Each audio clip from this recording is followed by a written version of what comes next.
Hello மச்சான், நீ 1ஆம் தேதி ஆகிட்டு நம்ம திருப்பயணம் போகிறோம், ஞாபகம் இருக்கா? அதை எப்போ நான் மறப்பேன். நானே உனக்கு ஃபோன் அடிக்கலாம்னு நினச்சேன், நீனே எனக்கு ஃபோன் அடிச்சிட்ட. மச்சான், நம்ம இன்னைக்கு திருப்பயணம் போகிறோம். நம்ம போடாங்கல் ட்ரெஸ் இல்லை, அதனால் நம்ம போய் எடுத்துகிட்டு வருவோமா? போவோம் மச்சான், எனக்கும் ஒரு ட்ரெஸ் எடுக்கணும், ஒரு ஷூ எடுக்கணும். அப்படி வரும்போது நம்ம முடிவெட்டிட்டு வந்துடலாமா? சரி மச்சான், 5 நிமிஷத்தில் வரேன், போவோம். சரிடா மச்சான், மேக்ஸில் கொடுத்து வண்டியை விடு, அங்கே நல்ல பேகி சட்டையெல்லாம் கிடைக்கும். சரி மச்சான். மச்சான், உனக்கு இதனால சூப்பராக இருக்கும்டா.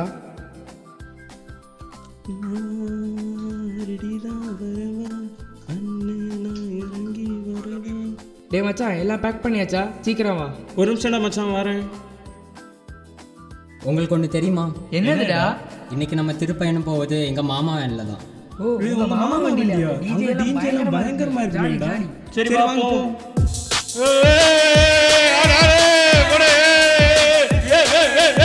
தந்தை மகன் தூயாவின் பேராலே ஆமென்.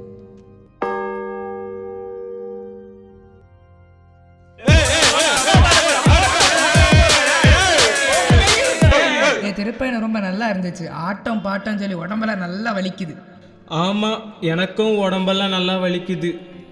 சாப்பிட்டுட்டு ஒரு தூக்கத்தை போடணும்.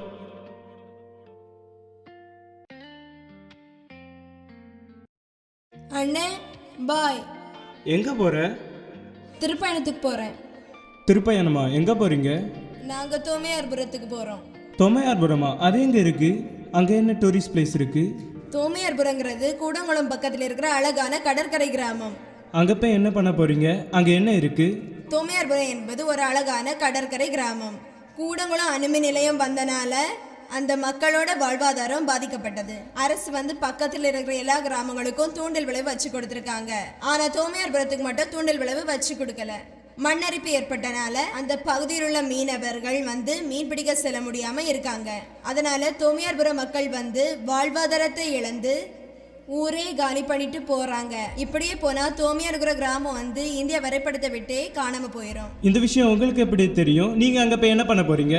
ஒவ்வொரு வாரமும் நாங்க ஒய்சிஎஸ் கூட்டம் நடத்துவோம். அங்க சமூகத்தில் இருக்கக்கூடிய பிரச்சனைகளை காட்டின் அணுகுமுறையால நாங்க விவாதிப்போம். இந்த முறைப்படி கடந்த கூட்டத்திலையும் தோமையார்புர கிராமத்தை பத்தி விவாதித்தோம். தோழமை ஆட்சி முறைப்படி எல்லார்ட்டையும் கருத்துக்களை கேட்போம். எல்லாரும் சொன்ன கருத்தின் அடிப்படையில் நாங்கள் தோமையார்புரத்துக்கு திருப்பயணம் செல்ல முடிவு செய்தோம். ஒய்சிஎஸ் மாணவர்கள் நாங்கள் எல்லாரும் தோமையார்புர மக்களை சந்திக்க ஆவலா இருக்கோம். நீ சொல்ற கதைக்கும் திருப்பயணத்துக்கும் என்ன சம்பந்தம்? நீங்க எல்லாம் நினைச்சிட்டு இருக்கீங்க திருப்பயணங்கிறது 14 கோயிலை சந்திக்கிறது, சிலுவை பாதை செய்வது, பஸ் பிடிச்சி ஆட்டம் பாட்டம் போடுறது அப்படின்னு. இயேசு விரும்புற திருப்பயணம் சாதி பாகுபாடு, மத வெறுப்பு இதனால பாதிக்கப்பட்ட மக்களை சந்திக்கிறது. ஒடுக்கப்பட்டோர், கைவிடப்பட்டோர், ஏழை எளியோர், நோயாளிகள் இவங்க எல்லாரையும் சந்திச்சு இவங்களுக்கு உதவி செய்து ஆறுதல் அளிக்கிறது இயேசு விரும்புகிறார்.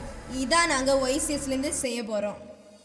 இந்த வருஷம் நம்ம ஒய்சிஎஸ் மாணவர்கள் எல்லாம் தோமையார்புர மக்களுக்கு கடல் அரிப்பினால் பாதிக்கப்பட்ட மக்களுக்கு போய் நம்முடைய உடனிருப்பையும் ஆறுதலையும் தெரிவிப்போம். நீங்களும் திருப்பயணம் என்ற பெயர்ல டூர் செல்வதை தவிர்த்து சமூகத்துல பாதிக்கப்பட்ட மக்களை போய் சந்திங்க.